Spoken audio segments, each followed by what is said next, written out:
Assalamualaikum warahmatullahi wabarakatuh. Topik bahasan pada video kali ini adalah pengujian hipotesis. Mungkin kalian sudah pernah atau bahkan sering mendengar istilah hipotesis ya. Kita mereview kembali ingatan kita. Hipotesis itu adalah suatu dugaan atau anggapan yang mungkin benar atau tidak mengenai satu populasi atau lebih yang perlu diuji kebenarannya. Di kata kuncinya di sini adalah dugaan atau anggapan. Jadi hipotesis itu sifatnya dugaan. Karena sifatnya dugaan, maka perlu diuji kebenarannya.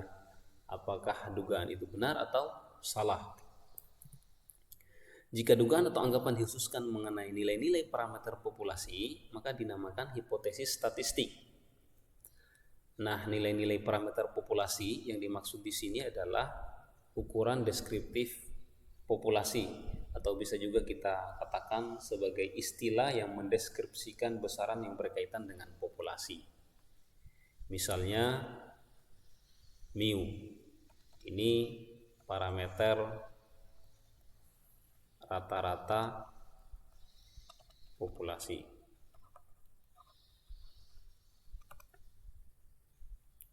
Ada sigma, parameter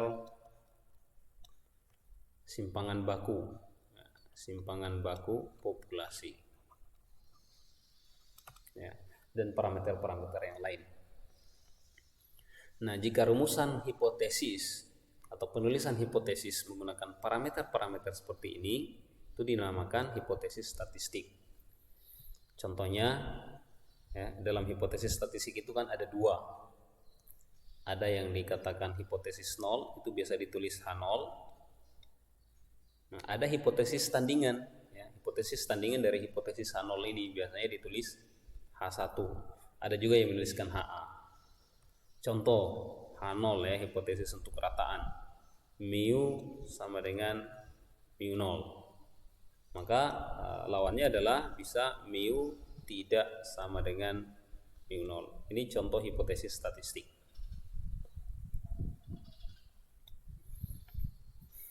Nah, untuk lebih jelasnya, hipotesis H0 itu menggunakan tanda ya, sebagai pembeda daripada H1.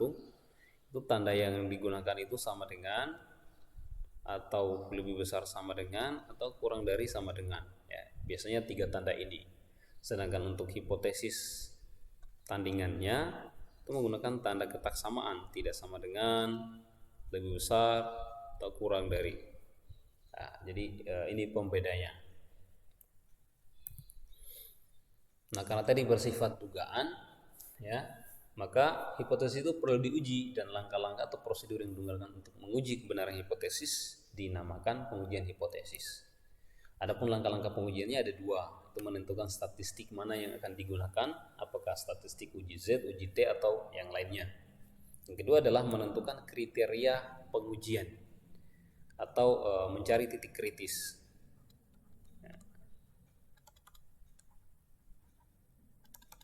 Ya.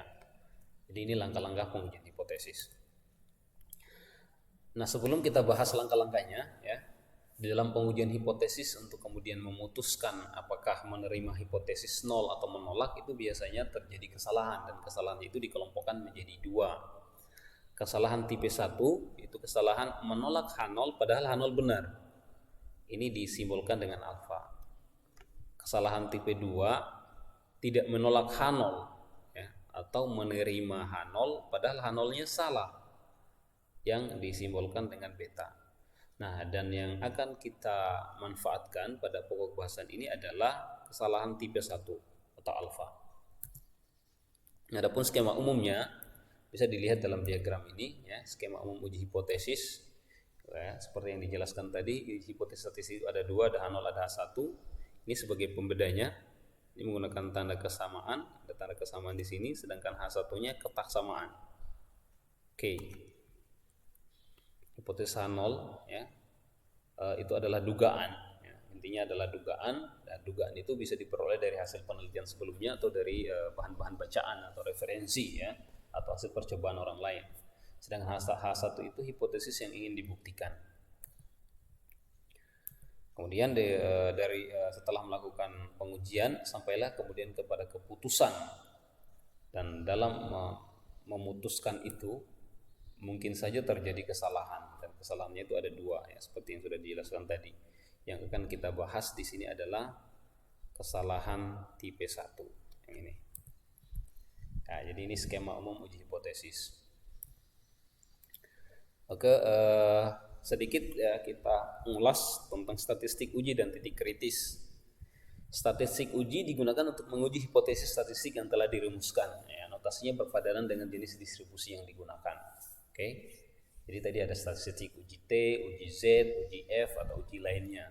Ya, misalnya uji korelasi, uji ANOVA. Titik kritis membatasi daerah penolakan dan penerimaan H0 diperoleh dari tabel statistik yang bersangkutan. Ya, jadi tabel statistik itu bersesuaian dengan jenis uji yang digunakan. Uji T berarti tabel T, uji Z berarti tabel Z, ya, dan lainnya. Dan tabel-tabel statistik ini bisa kalian peroleh dalam buku-buku statistik. Biasanya di bagian belakang itu dilampirkan ya tabel-tabel statistik, atau tidak di internet juga banyak. H0 ditolak jika nilai statistik uji jatuh di daerah kritis. Nah, sekarang coba kita lihat gambar ini. Ini ada dua kurva. Yang kurva ini tuh ada dua arah. Daerah kritisnya ada dua, ada sebelah kiri, ada sebelah kanan. Ini disebut dengan dua arah. Kemudian yang sebelah kanan ini satu arah. Ya, ada arah, itu arah kanan di sini yang ditampilkan di sini. Itu titik daerah kritisnya hanya satu arah. Nah, ya, Anda bisa lihat ya, untuk sebelah kiri ini yang berwarna ini ya, yang diarsir ini adalah daerah kritis atau daerah penolakan. Jika statistik ujinya jatuh di daerah ini, maka H0 ditolak. Sedangkan yang di dalam ini ya, yang dibatasi oleh titik kritis ini itu adalah daerah penerimaan H0. Ya. Demikian pula untuk yang satu arah.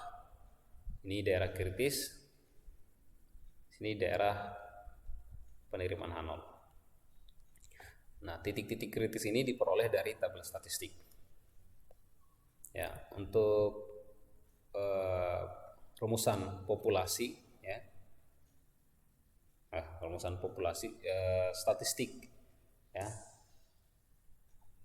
hipotesis statistik ya, uji rataan satu populasi ini ada 3 ya. Di hipotesis statistik ada uji 2 arah, ada uji 1 arah. Nah, perbedaannya itu di sini ya. Uji 2 arah berarti hipotesis tandingannya itu menggunakan tanda tidak sama dengan. Ya, tidak sama dengan, maka ini disebut uji 2 arah. Adapun yang ini, yang nomor 2 dan nomor 3 ini uji 1 arah. Ya, nomor 2 ini arah kanan. Sedangkan yang nomor 3 ini arah kiri. Nah, adapun mu0 ini adalah suatu konstanta yang diketahui. Jadi mu0 itu yang ini suatu konstanta yang telah diketahui. Nah, tadi ada 2 prosedur ya, atau langkah-langkah yang digunakan untuk menguji hipotesis. Yang pertama itu menentukan statistik uji. Nah, statistik uji untuk rataan satu populasi itu ada 2. Ada uji Z, yaitu uji di mana varians populasi atau ya varians populasinya diketahui. Ya, jadi varians disimbolkan dengan ini varians populasi atau simpangan baku. Ini disimbolkan dengan ini. Ya, jika varians, salah satunya varians atau simpangan baku populasi diketahui, maka statistik uji yang digunakan adalah uji Z, ya kan? Nah, untuk melihat nilai kritisnya menggunakan tabel Z. Nah, yang dalam rumus ini X bar ini rata-rata, ya, rata-rata data. Kemudian mu0 ini suatu konstanta yang telah diketahui tadi. Nah, simbol sigma ini simpangan baku populasi. N ini adalah banyaknya data atau jumlah sampel atau banyaknya sampel. Oke. Nah, untuk yang kedua, simpangan baku populasi tidak diketahui, ya, atau varians populasi tidak diketahui, maka statistik uji yang digunakan adalah uji T. Ya. Jadi bedanya di sini. Di uji Z itu menggunakan simpangan baku populasi, ya, ini simbol sigma, sedangkan di uji T menggunakan simpangan baku sampel, ya, disimbolkan dengan S. Untuk melihat titik kritisnya ini menggunakan tabel T. Oke. Kemudian untuk daerah kritis, ya, bisa dilihat di tabel ini. Ya, ini untuk 3 hipotesis. Ada yang 2 arah, ada yang 1 arah. Daerah kritisnya disajikan seperti ini. Nah, ini untuk lebih jelasnya kita langsung di contoh soal. Contoh yang pertama, berdasarkan 100 laporan kejadian hujan dengan lama kejadian hujan sama di daerah Kolaka yang diamati secara acak, diperoleh bahwa rata-rata tingkat curah hujan adalah 71,8 mm dengan simpangan baku 8,9 mm. Berdasarkan literatur, diduga bahwa rata-rata tingkat curah hujan di daerah tersebut lebih dari 70 mm. Pertanyaannya, yang pertama, nyatakan dugaan tersebut dalam pernyataan hipotesis statistik. Yang kedua, untuk tingkat signifikansi 5%, benarkah pernyataan literatur tersebut? Oke. Nah, dari soal ini yang diketahui itu adalah rata-rata ini. Ya, berarti X bar sudah diketahui, kemudian simpangan baku. Nah, yang jadi pertanyaannya apakah simpangan baku populasi atau simpangan baku sampel? Nah, ini simpangan baku sampel karena di sini sampel yang dibicarakan. Itu sampel yang ini ada 100. Di N-nya ada 100. Nah, yang ini itu mu 0. Ya, ini mu 0. Nah, jadi hipotesisnya adalah ini, ya. Di sini ada kata diduga. Berarti ini harus diuji nih. Apakah dugaan ini benar atau salah? Nyatakan dugaan tersebut dalam pernyataan hipotesis statistik. Maka kita rumuskan hipotesis statistiknya seperti ini. Oke. Ya, jadi ini dari soal tadi diketahui yang ini. Ya, ini alfa 0,05 taraf nyata. Diperoleh rumusan hipotesis seperti ini. Lebih besar dari 70. Ya, lebih besar dari 70 karena tadi bahasanya diduga, ya. Ini, ya, kita kembali ke soalnya. Ini lebih dari 70, lebih dari 70, sehingga hipotesisnya seperti ini.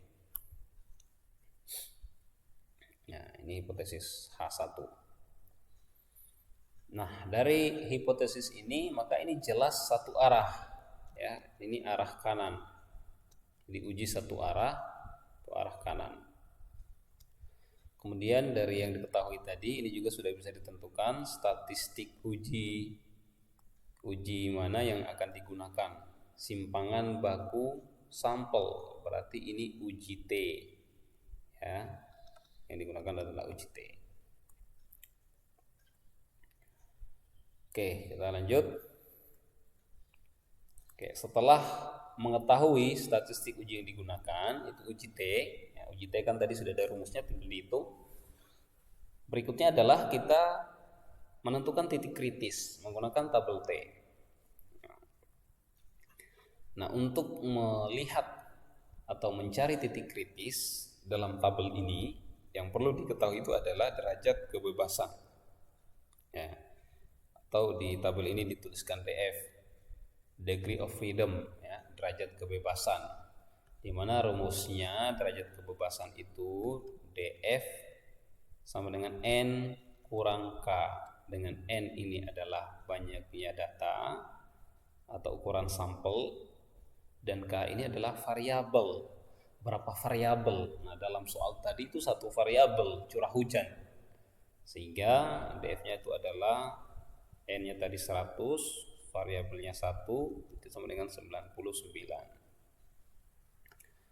Nah, berikutnya alfa. Alfa probability ya, kalau di sini itu probability dalam tabel ini ditulis. Ya, yang ini ya. Oke. Nah, perhatikan di sini ada dua ya. Ada dua baris probability atau alfa.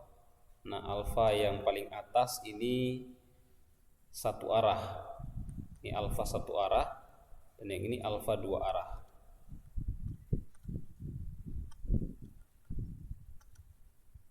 Oke. Nah, berdasarkan hipotesis statistik tadi berarti kan satu arah.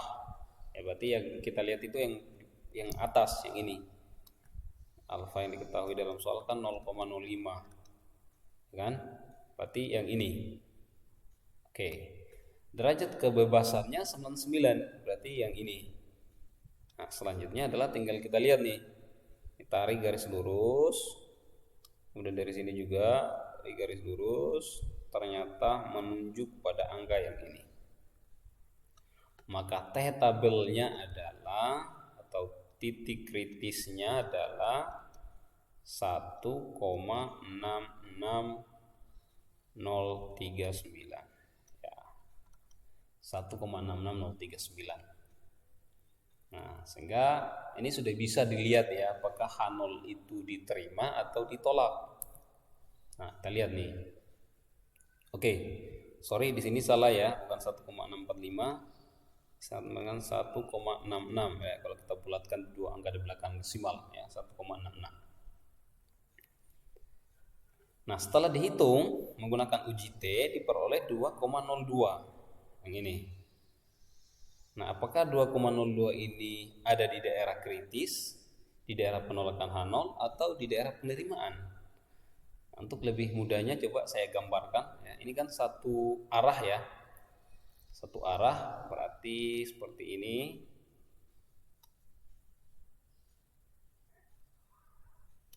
Satu arah. Ya, di sini 1,66. Di sini daerah kritis nih, daerah penolakan. Nah, sekarang kita lihat 2,02. 2,02 itu ada di sebelah kirinya 1,66 atau ada di sebelah kanan? Ternyata ada di sebelah kanan kan? Ada di sini tuh ya, berdasarkan garis bilangan berarti kan ada di sini. Ada di daerah penolakan. Ini daerah penolakan. Kalau yang di sebelah kirinya ini daerah penerimaan. Nah, dengan demikian berarti H0 ditolak gitu ya, karena ada di daerah penolakan. Itu artinya H0 ditolak. H0 tadi rumusnya adalah mu sama dengan 70. H0 ditolak. H1 nya mu lebih besar dari 70. Kalau H0 ditolak berarti yang diterima itu adalah H1. Maka kesimpulannya adalah rata-rata tingkat curah hujan di daerah Kolakah lebih dari 70 mm ya. Jelas ya? Oke. Nah, selanjutnya contoh soal 1 tadi kita modifikasi. Kan tadi awalnya ini ya, kalimatnya lebih dari 70 mm. Di sini kita tambahkan kata tidak. Ya, menjadi ingkarannya ya. Dinegasikan, tidak lebih dari 70. Pertanyaannya, gimana rumusan hipotesis statistiknya? Apakah berubah atau masih sama dengan contoh 1? Tidak lebih dari 70. Tidak lebih dari 70. Ini berarti kan H1. H1 itu tidak lebih dari 70, berarti kan ingkarannya itu lebih dari 70 kan? Ingkarannya itu lebih dari 70. Ya kan? Tidak lebih, ya kan? Tidak lebih. Tidak lebih itu bisa dituliskan lebih besar atau sama dengan gitu. Ya toh?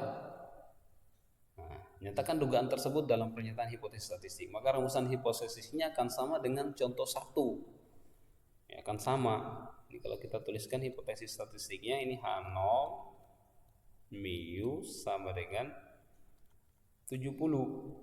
Karena ada kata di situ tidak lebih dari 70. Tidak lebih ya. Berarti kalau tidak lebih itu kan kurang dari atau sama dengan ya. Ya kan? Berarti bisa juga kita tulis sama dengan 70. 70 kan tidak lebih dari 70. Maka H1-nya ini adalah mu lebih dari 70. Karena lawan dari tidak lebih itu adalah lebih. Sehingga hipotesis statistiknya masih sama dengan contoh 1. Nah, bagaimana kalau kita modifikasi seperti ini? Tidak kurang. Yang tadi kan tidak lebih. Sekarang tidak kurang. Yang ini. Nah, tidak kurang ini kalau kita tuliskan dalam simbol matematikanya berarti lebih besar atau sama dengan, gitu kan? Tidak kurang berarti lebih besar atau sama dengan, gitu. Maka hipotesis statistiknya adalah ini, ya. H0-nya adalah lebih besar atau sama dengan 70. Nah, lawan dari ini adalah kurang dari.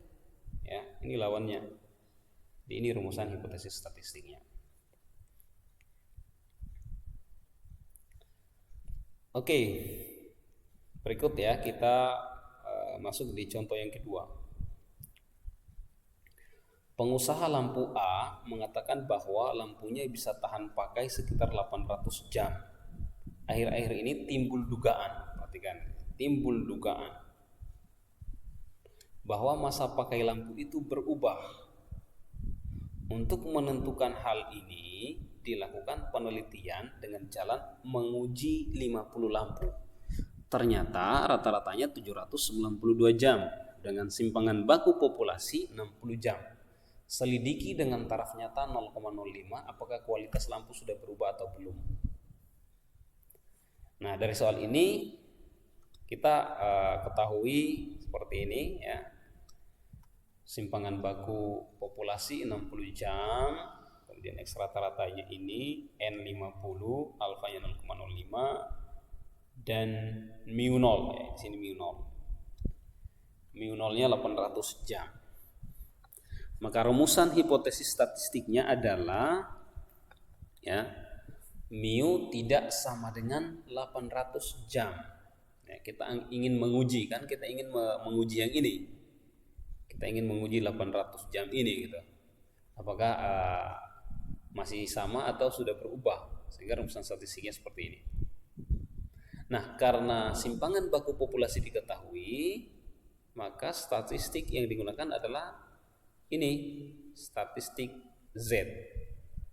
Nah, dengan menggunakan rumus yang ada, setelah dihitung diperoleh min 0,94. Nah, selanjutnya kita menentukan titik kritis ya, untuk melihat apakah min 0,94 ini ada di daerah kritis atau di daerah penerimaan H0.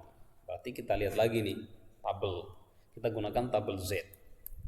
Nah, tabel Z-nya seperti ini, perhatikan ya. Ini tabel normal Z. Nah, ini ada kurva di atas ya. Bagaimana cara melihat tabel Z, membaca tabel Z? Kita buat dulu kurvanya ya, untuk memudahkan ya. Tadi ujinya dua arah ya, berarti ini kalau kita bagi dua kurvanya, perhatikan kita asumsikan bahwa luas kurva ini 100%.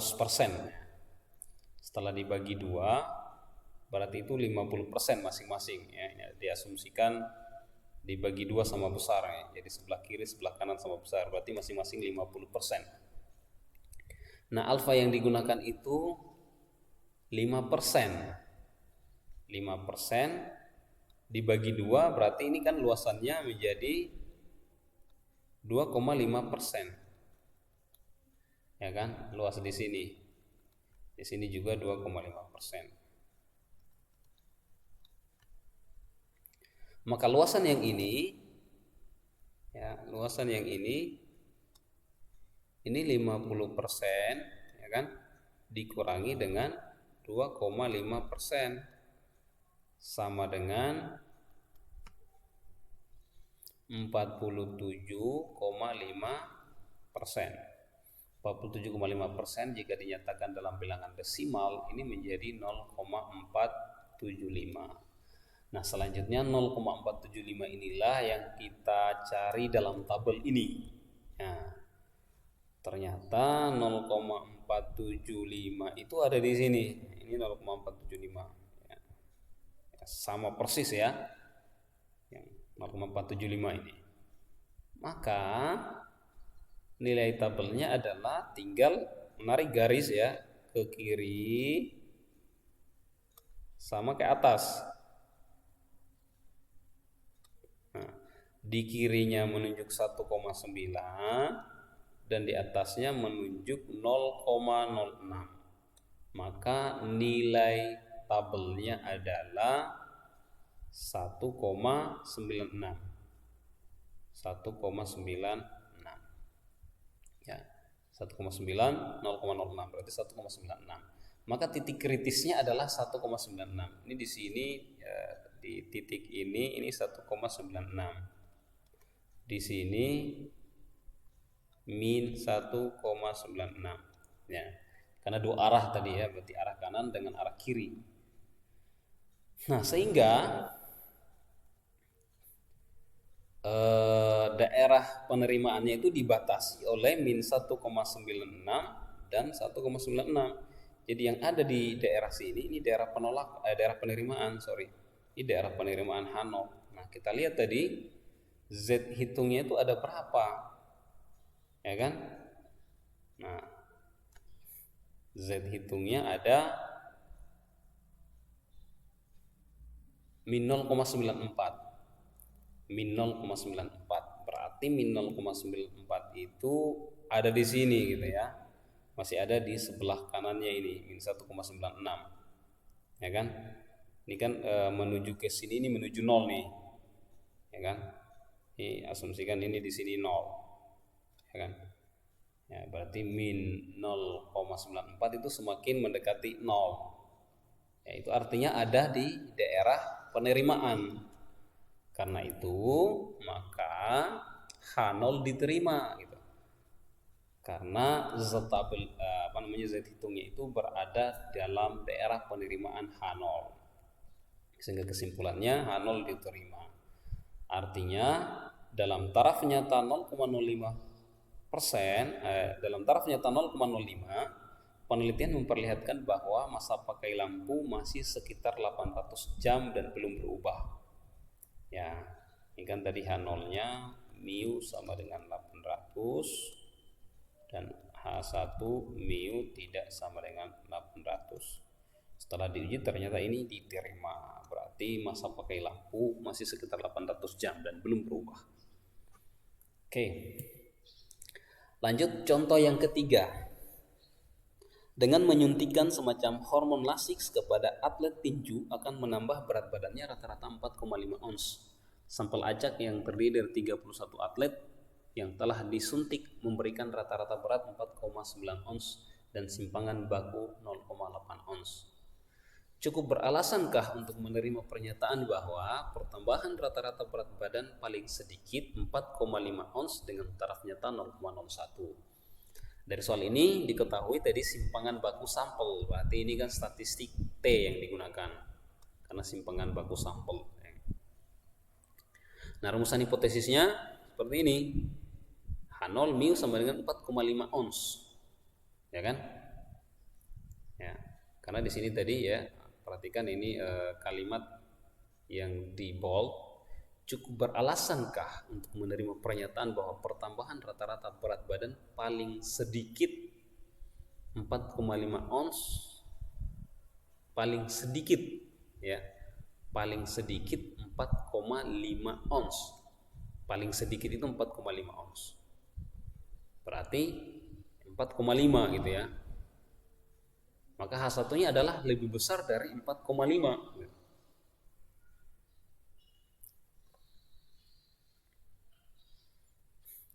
Penyuntikan tidak menyebabkan penambahan berat badan. Perhatikan di sini. Hanol itu Miu 945 ons ini menyatakan bahwa penyuntikan tidak menyebabkan penambahan berat badan 4,5 ons. Miu lebih besar dari 45 ons. Ini hipotesisnya itu artinya menyatakan penyuntikan menyebabkan penambahan berat badan 4,5 ons.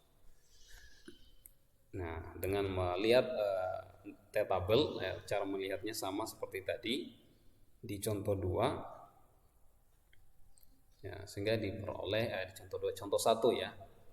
Cara melihat tabelnya sama seperti contoh 1 dengan taraf nyata 0,01 dan derajat kebebasannya 30, yaitu 31 kurang 1 diperoleh 2,46. Ya kan?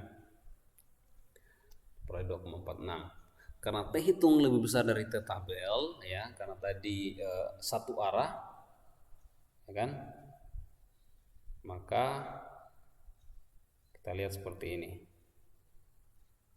ya, ini satu arah, arahnya sebelah kanan karena tadi hipotesisnya itu H1 Miu lebih besar, di arahnya sini ya. Oke, jadi di sini daerah kritis, daerah penolakan. Nah, di sini titik kritisnya 2,46 ya kan.